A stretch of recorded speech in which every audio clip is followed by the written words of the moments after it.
Right now, we are inside a room made from just two massive stones. It's as if giant robotic termites have devoured the mountain. It gives the impression that the stone here was simply melted. Imagine if Egypt had 4,700 pyramids. Here is my theory.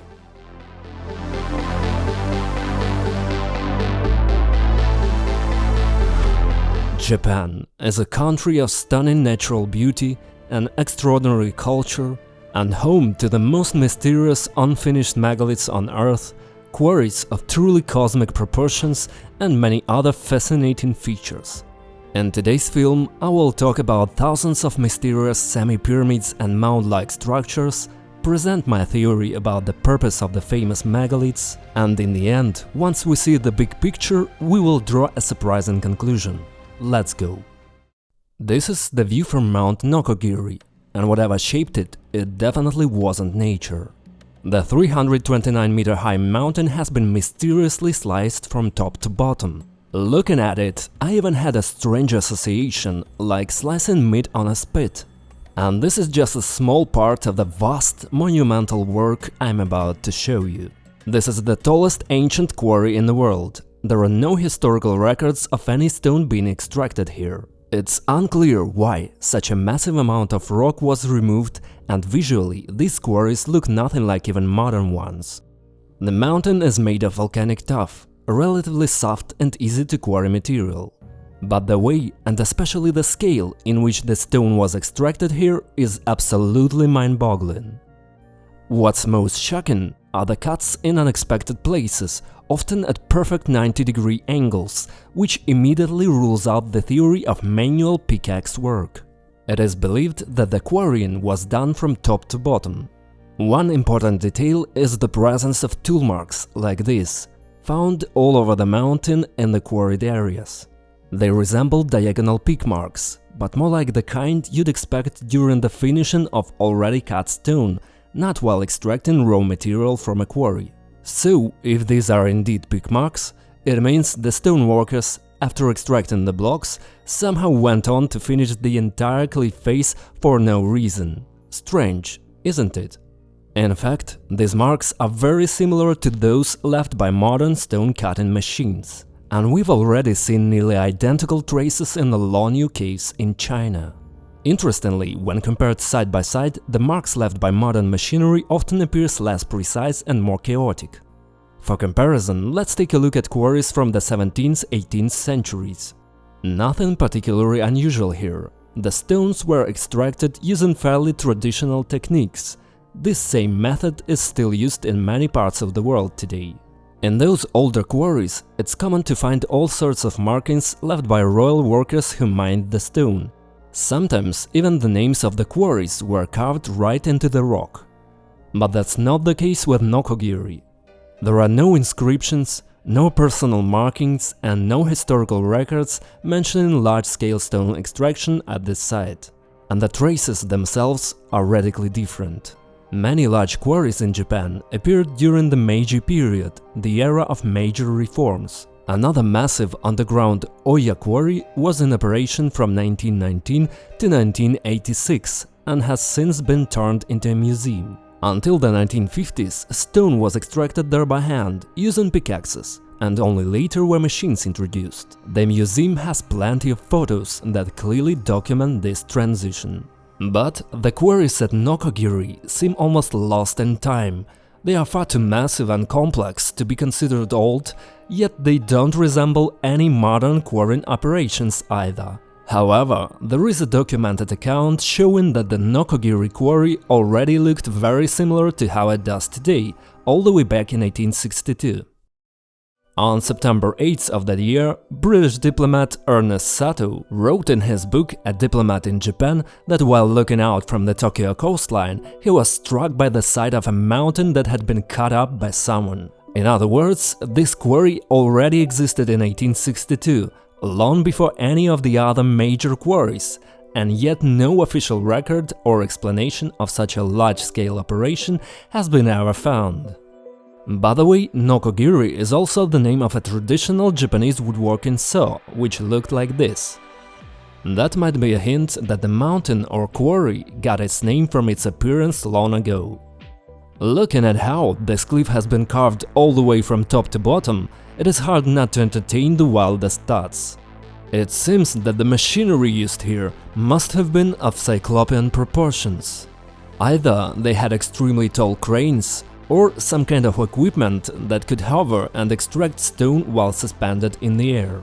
While exploring the mountain using Google Maps, I discovered that there are dozens of these quarries scattered across the area, and they all look absolutely surreal. Some are incredibly narrow and hidden in hard-to-reach spots. Others are massive in scale, and in some, the extraction appears as if it was done in zero gravity. It's as if giant robotic termites have devoured the mountain. Take a look at this anomaly in the mountain.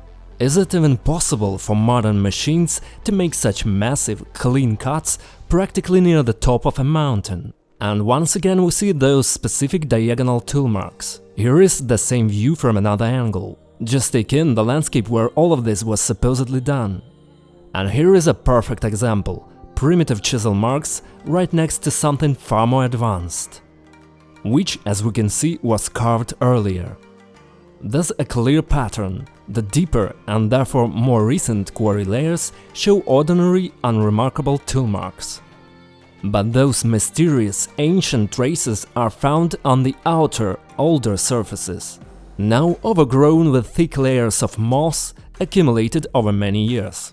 And this one is just stunning.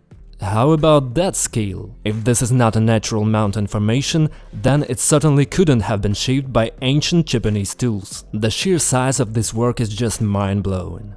It is no secret that in the 1980s the Suzuki family worked on this wall. They even left a note about it. But the modern tool marks left behind are strikingly different from what we see even just nearby. In fact, similar modern square-cut traces are almost nowhere else to be found.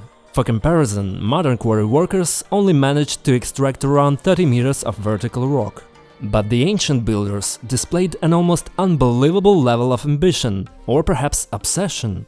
It's possible they weren't after neatly cut blocks at all, but rather the fractured stone debris, which may have been used later in creating geopolymer materials. There is also a large bas-relief of a Buddha carved into the mountain here, but it's well known that this was created in 1996. And the largest Buddha statue in all of Japan was carved back in 1783 by a local sculptor and his team. It is worth noting that the tool marks on the cliff in that area are clearly manual. Megaliths of Asuka Park.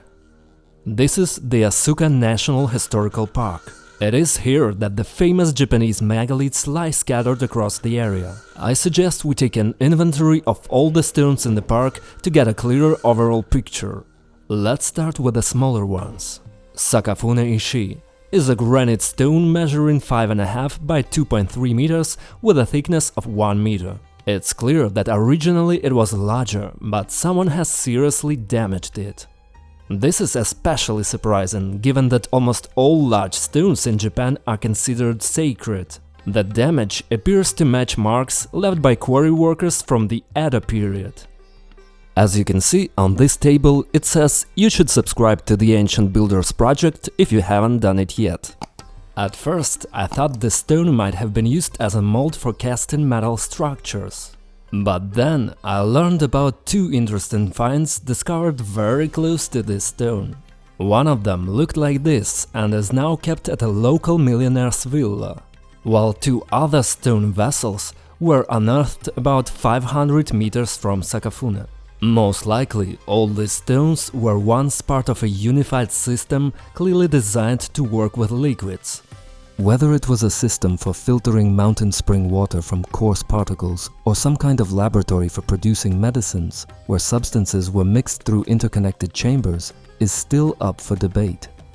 There are also theories linking the site to gold washing or even bloody rituals. By the way, the local archaeological museum houses two more huge stones that were also connected to liquid processing.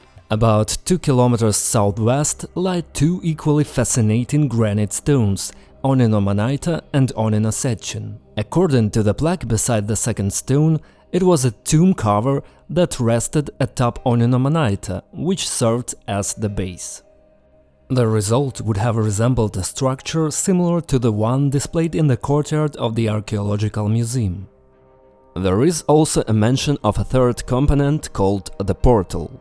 The grooves at the bottom were designed to secure this massive box with the third piece. The lid supposedly fell off the base. Now look at this lid. What force could have toppled such a megalith, flipping it upside down? They are currently separated by about 30 meters and a hill. Notice the very rough finishing on the outside of the lid. Either the ancient builders didn't care about its appearance, or they simply didn't finish the work.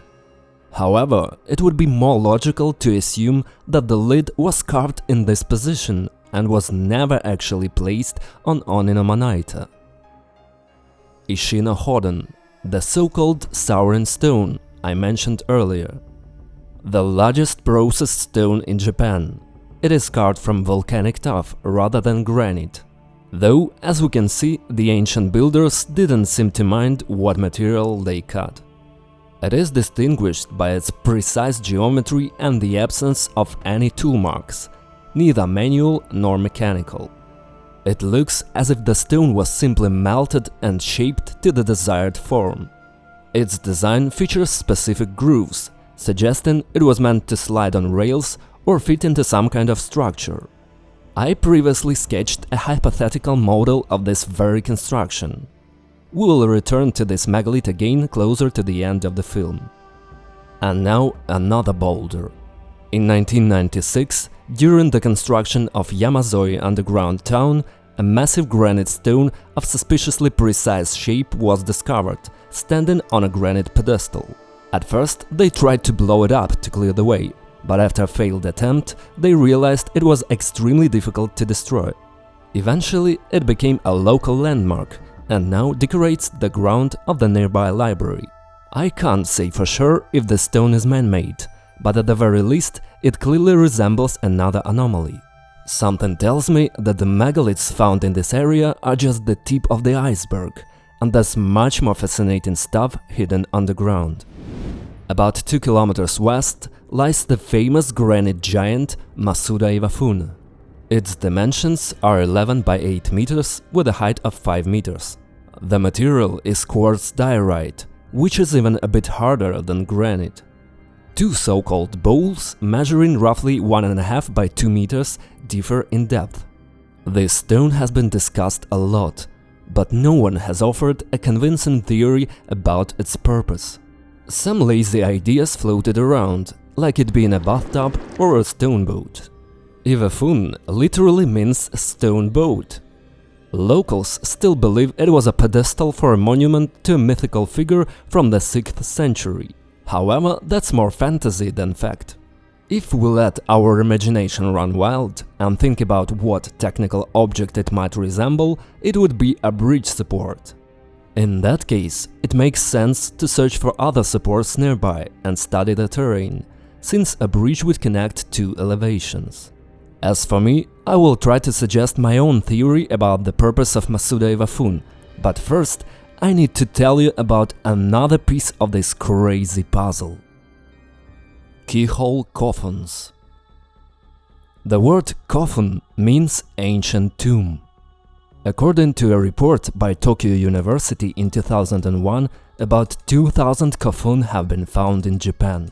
They come in various shapes: circular, square, this one, this keyhole shape, a shape resembling a video camera icon, and even a circle inscribed in a square. But the largest and most distinctive coffin are the keyhole-shaped ones. Around 4,700 of them, all of considerable size. Imagine if Egypt had 4,700 pyramids.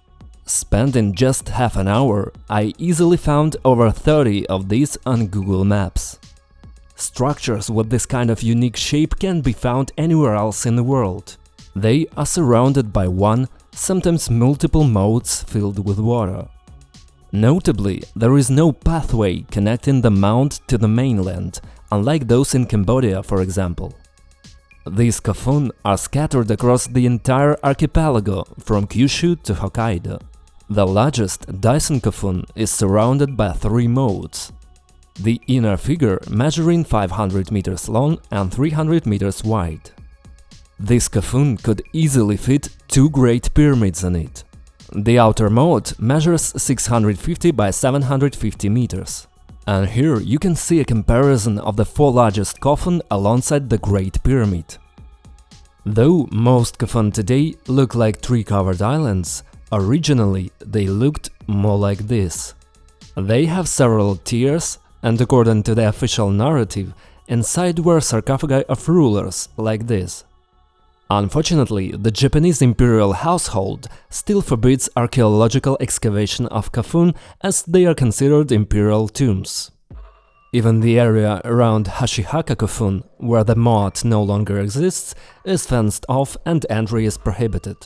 For this very reason, the official dating and history of the kofun rely largely on guesses and myths. For example, the aforementioned Dyson kofun is called the Tomb of Emperor Nintoku. However, the existence of this emperor has not been proven. He resembles more of a myth, and it is believed that his reign was at least 150 years earlier than the construction of Dyson kofun. Here is another interesting fact. In 2016, George Hess, a professor at Institute in Virginia, while studying NASA satellite images from space, discovered something very similar to Japanese kofun. But we shouldn't get fixated on what they remind us of, since the symbolism here was clearly not about a keyhole. Some people, for example, suggest the shape symbolizes the sun and the mountain. Now, take a look at these photos. Many kofun have a distinctive rectangle right in this part, and some even have them on both sides. In some cases, it even resembles the Egyptian Ankh. In any case, the symbols and shapes of the kofun require further research, as does the still unsolved mystery of the massive construction of thousands of kofun. Megalithic tombs. It can be said that almost all kofun accessible for study are at least partially made up of megaliths. For example, in the Shizuhadagayama kofun we see extensive use of mortar and a clearly non-polygonal masonry style. But even here we encounter massive blocks. Although this kofun might be a modern reconstruction. Now take a look at this unnamed kofun I accidentally found in the forest. No mortar, larger blocks, and the stone material clearly different. Meanwhile, in the well-known Ishibutai kofun, there's also no mortar and the megaliths are even bigger.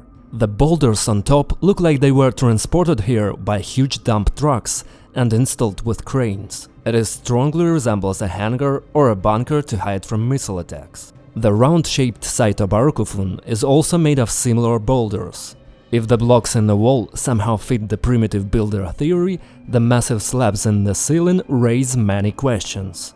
After all, someone somehow dragged and installed those here. But the kofun that impressed me the most is the Ishino Hoden kofun. I don't know why it has that name, since it is located about 80 kilometers away from the Ishino Hoden stone. Here is the thing. It is a single massive granite stone standing on a granite slab with another stone serving as a cover for the entrance. This is exactly how Onino Sechen and Onino Manaita were supposed to look. The same scheme. A huge single stone was taken, a chamber in the shape of a parallelepiped was carved inside it, then it was turned over and placed on a prepared granite base. Right now we are inside a room made from just 2 massive stones. How do you like such a studio apartment at the outskirts of Osaka? Now let's return to Masuda Iwafun. My version is as follows. Here we see an unfinished process of carving a similar rectangular chamber inside the stone. These are tool marks from the work being done. The 2 square depressions are just stages in the process of cutting out a solid chamber.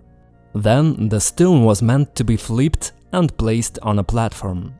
The theory of it being a bridge support falls apart if you look closely at the megalith. The idea that the square depressions have some profound meaning also falls apart. Do you see it the same as I do?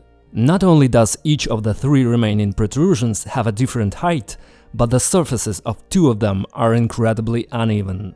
This indicates that at this stage of the work, the stoneworkers didn't care about appearance yet, since the final work was still far off. The only important thing was not to damage the side walls. These cubes were planned to be removed. One of them even has several marks hinting at this.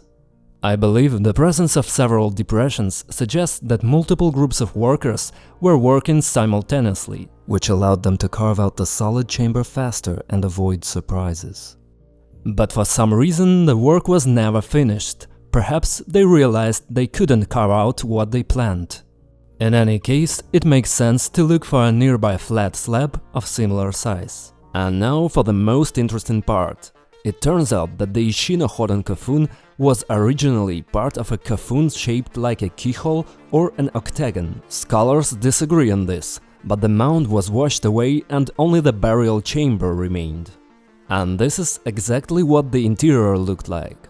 Now, keep in mind that there are over 4,000 kofun like this in Japan. As we have seen, some consist of megalithic blocks stacked on top of each other, like in the Ishibutai kofun, while others, as we can already guess, look like the Ishino-Hoden kofun or Onino-Sechin. A massive granite stone with a carved chamber standing on a huge granite slab. In that case, it is possible that the Ishino-Hoden monolith was meant to be a part of composite structure. Perhaps the very door that closed the entrance to the burial chamber of one of the kofun. Now imagine the size that the top lid must have been.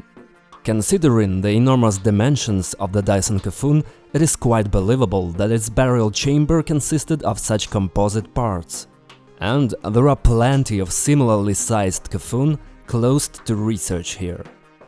What remains is to figure out what was inside these mega boxes hidden beneath the ground and shaped into such cosmic mounds. The problem is that the Japanese themselves, having no confirmation or evidence, simply date the kofun to a transitional period, from the 3rd to the 6th century AD, a period seemingly cut out from Japanese history, which means anything that wasn't mentioned before can be inserted here. Now think about this. By this logic, in 300–400 years, the Japanese built 20,000 kofun, 4,700 of them shaped like keyholes and surrounded by moats filled with water. If kofun are tombs of emperors, then even with the most pessimistic estimates, assuming each emperor lived 30 years and taking a 400-year period, that would require only 13 kofun to bury all emperors of that time. And there are 20,000 kofun. Of course, other important people might have been buried there too, but even so, it gives the impression that the country was mostly occupied with burying important people. Another important point: in Japan, until the beginning of the Meiji era, which is as late as the end of the 19th century, all buildings were made of wood. From houses and temples to imperial palaces, where stone was used only for foundations and fences. Working with wood was easier and it was tradition. And then, suddenly, in the 3rd century, tens of thousands of megalithic granite burial sites appear. Stanislavski would be turning over in his grave.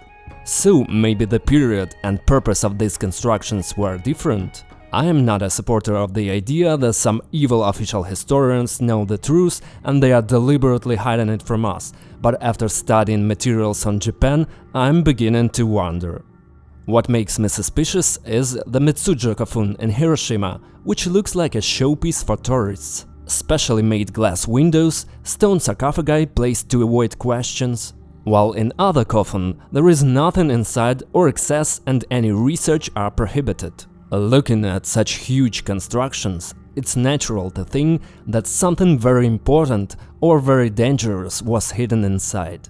Either something meant to be preserved for future generations, or were these really sarcophagi containing the bodies of people and their belongings? Share your opinion in the comments.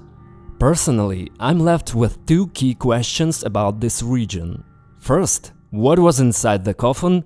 And second, how long ago was all this megalithic construction created? Older than the pyramids. I want to draw your attention to one, I would say, key point. This is Japan with its cosmic quarries and megaliths, and here is the Yangcheng quarry in China. And here in China are the Lonyu caves, which show traces identical to those in the Nokogiri quarry. Now let's remember that a long time ago Japan was connected as landmass with the continent. And now it turns out that all these mysterious places, like pieces of a puzzle, fit together in one picture. They all lie along the same coastline of the ancient continent. A coincidence? I don't think so. Considering the seismic activity in the region, it is possible that Japan separated not millions, but just thousands of years ago, or perhaps the sea level simply rose. Going even deeper into speculations, what if the 3 megaliths from the Yangshan quarry were meant to become parts not of a stela, but of the largest stone box in the world? Not a stela, but a lower platform? Not a base, but a top lid? Not a body, but a door. I remind you that someone once quarried more than 10 of the largest blocks in the world from the Yangshan quarry, and no one knows where they disappeared. So maybe they are right there. It is also obvious that all the aforementioned traces of ancient builders differ from the constructions of ancient builders in Egypt, India, and Cambodia by the absence of any signs of culture, symbols or visual art. It is as if some kind of robots were simply working here, extracting minerals and transporting them somewhere to another planet, while the defective pieces were left behind. Culture here was either unnecessary, or everything happened so long ago that any traces of culture simply didn't withstand the test of time. Of course, many kofun contained numerous clay figurines, which were easy to produce in any of the known periods of Japanese history, including the so-called kofun period. However, there is not a single trace in the underground construction that hints at any connection between the clay sculptures and the megalithic structures. This coldness, technical precision, disproportionate gigantism and absence of signs of a formed ancient culture lead me to one thought. Perhaps what we see in the territories of Japan and eastern China are traces of one of the most ancient, highly developed civilizations that inhabited or visited our planet. A civilization even older than those that existed before the Incas, Egypt and Cambodia. Many people want to believe that the highly developed civilization was a single, unified one, although I disagree. Yes, there were pyramids, megaliths and similar technologies in different places. And this is evident, among other things, in the architecture. But while other pre-flood civilizations can roughly be placed into a certain historical layer, the situation with the region of Japan and eastern China is much more complicated. Here we have something truly extraordinary, even within the framework of this seemingly fantastic theory. Therefore, for now I stick to the opinion that what we have discussed today is even older than the pyramids, Baalbek and the walls of Ollantaytambo. Please share your thoughts in the comments, I'd be happy to discuss. I hope this film gives a little impulse to researchers of Japanese megaliths and that this hypothesis can find its confirmation.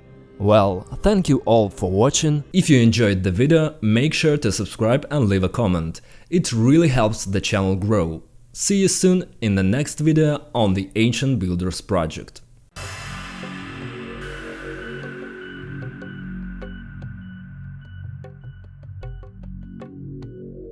Congratulations, you've unlocked the hidden post-credits video. Not everyone made it this far. As a thank to you, let me share one more fascinating fact about Japan. Cargo cult of Okinawa. This is the lonely island of Okinawa. Here you can find unique structures that look like houses of inhabitants from galaxy far, far away. Even today, people often build cement tombs in cemeteries in this mysterious shape, which is said to symbolize the mother's womb, where the soul is supposed to return after death. There are photos from World War II showing that the Japanese often used such tombs as bunkers when the Americans landed here. Indeed, in modern cemeteries, some locals continue the tradition of building tombs in exactly this form.